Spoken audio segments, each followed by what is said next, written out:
Greetings, fellow dragon fruit lovers. This is Paul, and today I thought I'd share some fruit that is set this season.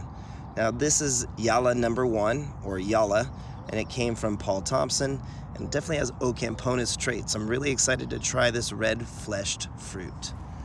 And we have so many. It's going to be out of hand here in a month. That is Connie Meyer. Here are some Leo's dragons. Now, Leo Manuel, my friend, had over 20 pots of this hybrid, and there's several variants. Some are red-fleshed, some are magenta. That is Unknown Road, which is a great white flesh self-sterile. And then here are some more of Leo's dragons. I have several. They're alternating pots all the way up the hill, and you can just see I moved them just 2 months ago, and the stress really resulted in them producing quite a bit of flowers and fruit. Now, one interesting thing about this plant that I'm evaluating, here's another Leo's dragon, is that the flower is fully open before 8 p.m. So you can see that here, it's really beautiful. It's a huge bloom, all at the same night. So these fruit are ripening just so nicely. Now, this is Danny's Pride of Fallbrook. It produces a magenta fleshed fruit. It's Brixing in the mid-18s. Now, here's something really interesting. I tested for self-fertility, but I didn't bag it, and it produced this really small fruit. And here's another one I tested for self-fertility, and another small fruit. So I find that really interesting. However, I cross-pollinated with about 10 varieties, and these fruit have set are much larger, as you can see. So I'm gonna have plenty of Danny's Pride of Fallbrook soon to try. Now, this is one of Leo's hybrids. He hybridized Jim Nitzel Fence with Rixford. So I'm not sure if that's what Paul Thompson used, but this was from Jim Nitzel Fence. This is seedling B. And I've had a fruit off of this one, and it was really good. Pink fleshed. Unless it was A, I can't remember. But I'll do a video on it soon. Here is the sister seedling A. And again, I just moved these plants to my yard, and you could see that the stress really promoted them to flower, and they have a bit of chlorosis, but that's going to be okay. Now, here's one of George Emmerich Jr.'s Undatus, GE2. So I'm getting several fruit off of George Emmerich's plants. And then here's an interesting experiment. I'm checking out all the Cetaceous. This is Arizona Purple, which is said to be the same thing as Sugar Dragon, and right now it's looking like it. Here are some Sugar Dragons. This one's probably just about ripe. Danny's Sugar Dragon SD9. And this is Neon. So you can see it here. Now, very interestingly enough, I have Houghton over here, which is the parent plant of Sugar Dragon. And look at the amount of spines. A lot of people are talking about spines on Cetaceous. Look at all those spines. So Houghton has several spines on its branches, or fruit that's set, I should say. I do have a G3 here. Look at that. So I'm excited to try a G3.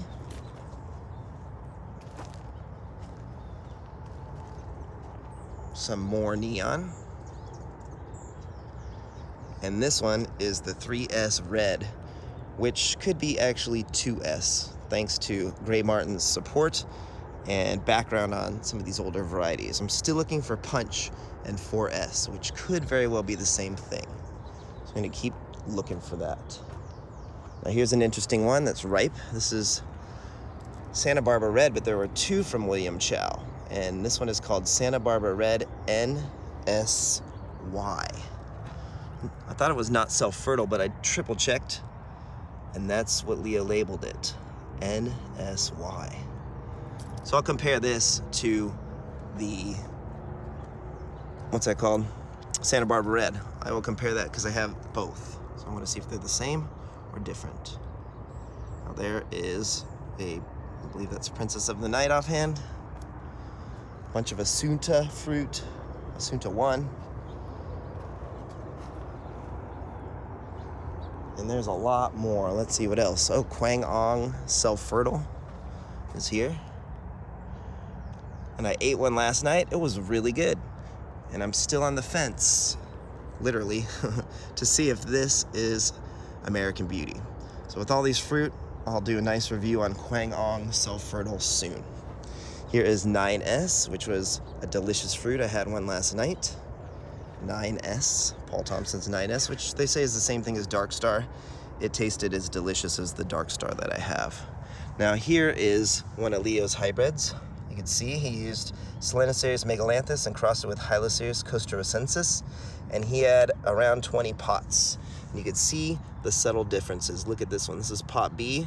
The fruit's totally different than the ones I showed you earlier. Here's a different one that's unique in my opinion with it's got a flower bud developing.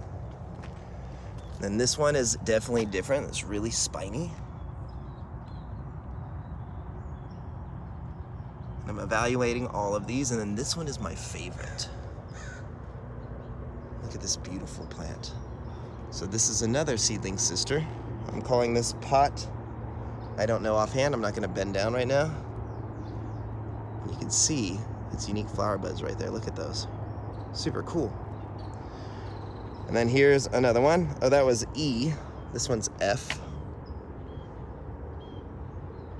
So there are about 6 sister seedlings or more right now. I'm checking them. Here's another one of Leo's dragons. Actually, all of these are Leo's dragons. And then he did a Hylocereus undatus crossed with G2 and a G2 crossed with Hylocereus undatus. Here is Orton Engelhart, an undatus. I'm really excited to try this historic undatus, this white variety. And then last but not least for today, I have to head to work, is that, look at this one, Kwang's A2 hybrid. So this is from Kwang Ong. You can see it's very, very green. The developing flower. It's very green. And here's another section of the yard. So I guess you could call this part 2 of the summer tour. Now look at Country Roads. It's just beautiful. This is the first flower I've had from it, and it has a really amazing scent. So I'm excited to try Country Roads. Now over here is Maria Fusia. And look at that. It's almost ripe. It's getting there. And this is one I want to use for my breeding program because I crossed Laverne Pink. So Paul's Laverne Pink and Maria Fusia, 2 of my favorite varieties. They taste great, and this one is just over 2 years old, and look at how productive it is. Really, really like this plant a lot. It's been great. It does get a little bit of chlorosis, but not bad. Here is Kaslau, or K. Lots of fruit. Let's see, where's that nice big flower? Here it is. Look at how beautiful this flower is. This is Kaslau, or K. Similar to Lisa and Sabra, but a little different. Now here is a very fast-growing plant. This is Jade Red. It's just over a year old, and it's set 2 fruit. And the flower is absolutely stunning on this one. Look at it. It's a beautiful flower. Now here is Vietnamese Jaina. It's taken a while. It's like 3 years old. And it's finally set some fruit. So I'm excited to try this white flesh fruit to see if it's very good. Here is some Dark Star. And I have 3 sources, and they all seem a little different. So we'll see what happens here, but look at the differences here. So there's this darker green. And then there's this one, which just seems a little bit different to me. So I'm evaluating these, and I'm going to compare them to Paul Thompson's 5S. Now here's another one I really like. I call this the Elk Creek Unknown #1. Look at the bracts on that fruit. I've had this for a few seasons. It's under evaluation, and these fruit are really, really delicious. An interesting shape. They have a lot of long bracts.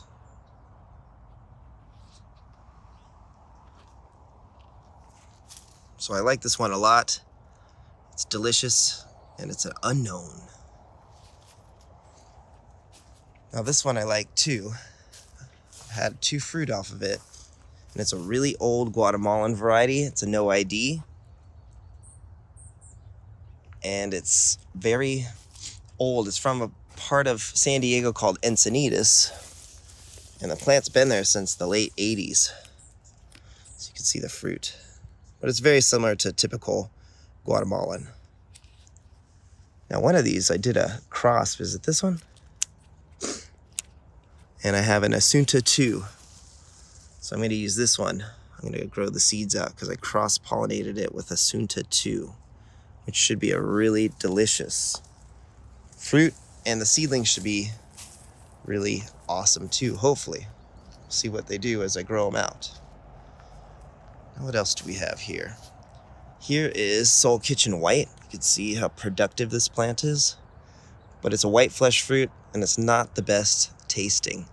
I'm going to see if it doesn't really improve or taste better this season, I'm going to pull this one out and replace it with something probably magenta fleshed or something else. Now here is Edgar's Baby. But look at this one. This is Don Burnett's Guatemalan. And I've eaten a fruit already. It was delicious. And here's another one. I'll do a review on that soon. Another Edgar's Baby. Here is Jim Nitzel's Fence. Look at how different that is than the Nitzel fruit, or Neitzel I should say, that I reviewed. So Jim Neitzel Fence is not the same as the Neitzel variety of dragon fruit. Cosmic Charlie, like this fruit. It's a good, delicious variety as well. However, it is self-sterile. What else do we have? Look at this over here. This is K1, a white flesh Dundatus for these two. I pollinated these last night. And this one is Edgar, which I believe is the same thing as red ES1. But we'll see. I think this one had some unique looking flowers. Look at that. It's like 2 and 2, see? So that's Edgar. And again, that's probably the same thing as red ES1, because red ES1 stands for Red Edgar's Seedling number 1. Now here is Linda's Asunta. It's Asunta 2 from Elk Creek Dragon Fruit, and I brought this mother plant home. You can see it has plenty of fruit and some aphids too, so I'll have to spray this. I'll do that today when I come home from work.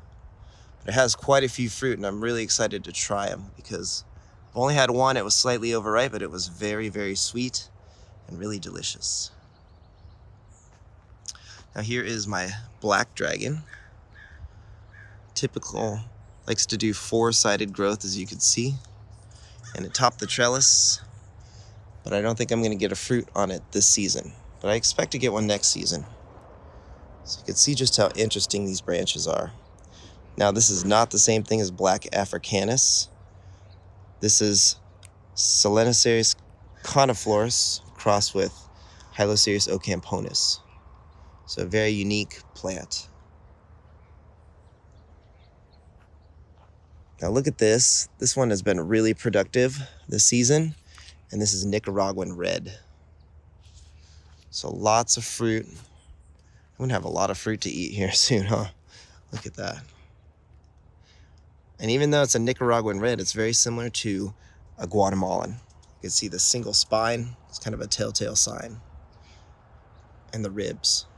The shape of the ribs are kind of heart-shaped. Okay, I think that's about it. Let's see. What's this one? Oh, this one's interesting. This is Pine Island Purple. Got it from Leo. It's probably just like 5S renamed or something. And it is not self-fertile. I tried to set fruit on with its own pollen, and it failed. And last but not least, look at this little Shayna. So lots of new varieties for me to taste. I'm really excited. And that's what it's looking like down in the bottom section here of the collection. All right, give us a like and a subscribe. Thanks for your time. Have yourself a wonderful day. Thanks for watching, and take care. So one more look at that beautiful country rose. Look at that. It's a very large flower. Woo!